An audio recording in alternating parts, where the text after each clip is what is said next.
Captain Amarinder को पिछले 2 दशकों से पंजाब का कैप्टन कहकर पुकारा जाता रहा। पंजाब की राजनीति में 40 साल से भी ज्यादा का अनुभव रखने वाले कैप्टन के लिए धीरे धीरे चीजें तब बदलने शुरू हुई जब 2017 में नवजोत सिंह सिद्धू ने कांग्रेस में कदम रखा। कैप्टन कहीं ना कहीं जानते थे कि उनके लिए आगे की राह आसान नहीं होगी, लेकिन उन्हें इस बात पर भरोसा था कि जैसे वो पिछले 2 दशकों से अपने राजनीतिक विरोधियों को चित करते रही हैं, उसी तरह वो कैप्टन सिद्धू के बगावती तेवरों को भी नकेल कस लेंगे। लेकिन उनको पिता तुल्य बताने वाले सिद्धू इतनी फुर्ती से उनके नीचे से सीएम की कुर्सी खींच लेंगे, इसका अंदाजा शायद कैप्टन को नहीं रहा होगा। सिद्धू ने कैप्टन को सीएम की कुर्सी से हटाकर वो कर दिखाया जो अब तक कोई कांग्रेसी नेता कैप्टन के खिलाफ नहीं कर पाया। हालांकि इसकी एक कोशिश पंजाब की मुख्यमंत्री राजिंदर कौर भट्टल पहले कर चुकी हैं। वो कैसे, चलिए आपको बताते हैं। साल 1992 में कैप्टन का 12 साल का राजनीतिक सफर पूरा हुआ। 1980 में कांग्रेस के टिकट पर लोकसभा चुनाव जीते। 1982 में ऑपरेशन ब्लू स्टार में कांग्रेस को अलविदा कहा। 1992 में अकाली दल को छोड़ अपनी अलग पार्टी बनाई। वो राजनीतिक खेलबंदी का किस्सा जो कैप्टन के लिए लगभग 2 दशक पहले तय कर लिया गया था, जिसमें राजनीतिक जमीन पर कैप्टन के पैर लगभग उखाड़ दिए गए थे। ये कहानी शुरू होती है साल 1992 से। कैप्टन अमरिंदर सिंह अपने 12 साल के राजनीतिक सफर में काफी कुछ देख चुके थे। 1980 में कांग्रेस के टिकट पर लोकसभा चुनाव जीते। 1984 में ऑपरेशन ब्लू स्टार में कांग्रेस को अलविदा कह दिया और अकाली दल में शामिल हो गए। लेकिन अकाली दल के साथ भी जब मतभेद हुए तो 1992 में अकाली दल को छोड़ अपनी अलग पार्टी बना ली, जिसे नाम दिया शिरोमणि अकाली दल पंथक। 1992 में अमरिंदर ने खरड़ विधानसभा से चुनाव लड़ा और उन्हें महज 856 वोट मिले और ये हार अमरिंदर की जिंदगी की सबसे करारी और बड़ी हार थी। 1998 में सेंटर में सीताराम केसरी को हराया।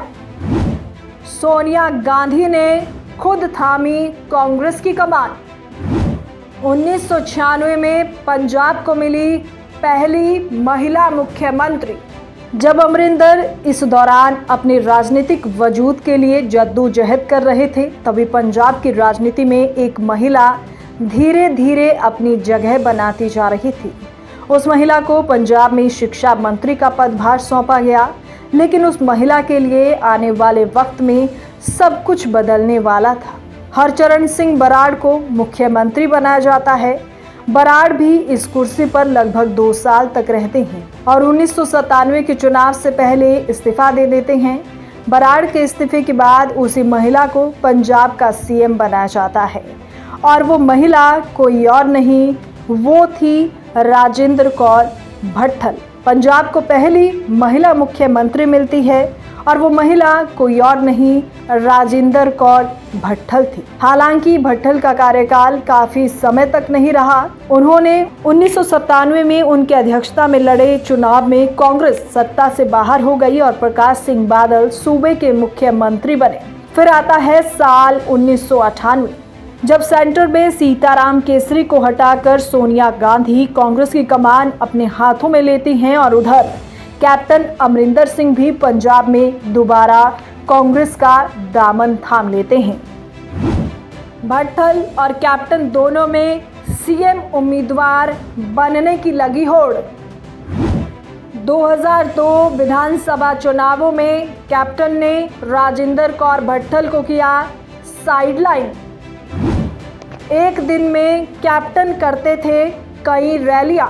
कैप्टन के कांग्रेस में आते ही राजिंदर कौर भट्टल और कैप्टन अमरिंदर सिंह दोनों में सीएम उम्मीदवार बनने की मानो होड़ लग गई।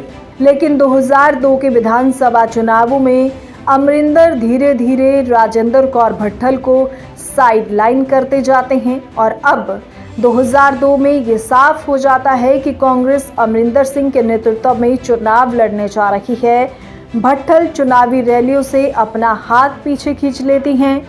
इसके पीछे एक कारण उनके खास लोगों को वोट न देना भी था, लेकिन ऐसे वक्त में भी कैप्टन ने हार नहीं मानी और अकेले ही रैलियां करने में जुट गए। हालांकि वो अभी मुख्यमंत्री के पद से इस्तीफा दे चुके हैं और अब भी अक्सर यही कहते नजर आते हैं कि मैं कैप्टन हूं, हार और अपमान सहन नहीं करूंगा, हारने वालों में से नहीं हूं। 2003 में कैप्टन को कुर्सी से उतारने का खेल शुरू हुआ। 2017 में सिद्धू के पार्टी में आने के बाद समीकरण बदले। 2003 में भट्टल पर दर्ज हुआ करप्शन का केस। भट्टल ने 33 विधायकों के साथ खोला अमरिंदर के खिलाफ मोर्चा।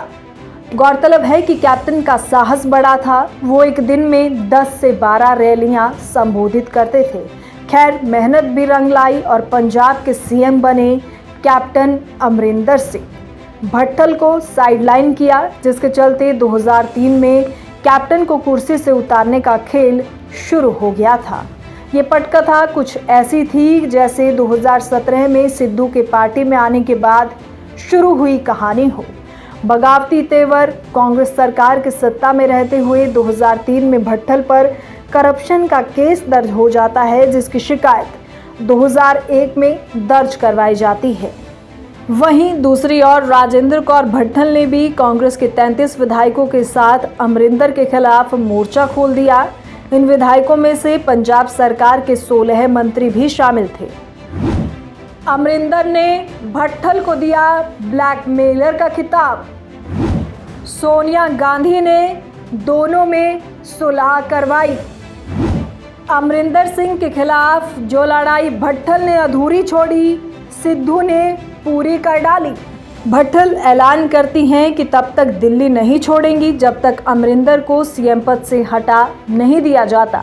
भट्टल कहती हैं कि कांग्रेस हाईकमान या तो अमरिंदर को बचा ले या फिर पार्टी के खेमे को। कैप्टन के लिए चीज़ें आसान नहीं थी, लेकिन सोनिया गांधी इन दोनों में सुलह करवाने में कामयाब रही और राजेंद्र कौर भट्टल को डिप्टी सीएम का पद देकर कैप्टन अमरिंदर सिंह की कुर्सी को बचा लेती हैं। यानी कैप्टन के पैर लगभग उखड़ चुके हैं, मगर सोनिया गांधी इंटरफेयर करती हैं और इन दोनों की सुलह करवा लेती हैं। हाल ही में भी जब सिद्धू को कांग्रेस का प्रदेश अध्यक्ष बनाया गया था, तब एक बात शायद किसी ने नोटिस की होगी कि उस दिन मंच पर अमरिंदर सिंह मौजूद थे, लेकिन सिद्धू ने उन्हें नज़रअंदाज कर एक महिला के पैर छुए और वो महिला कोई और नहीं, वो थी राजेंद्र कौर भट्टल। उनके पैर छूकर मानो सिद्धू ने ये बताने की कोशिश की हो कि अमरिंदर सिंह के खिलाफ जो लड़ाई भट्टल ने अधूरी छोड़ी, उसे सिद्धू ने पूरा कर दिया। Bureau report, Republic Haryana.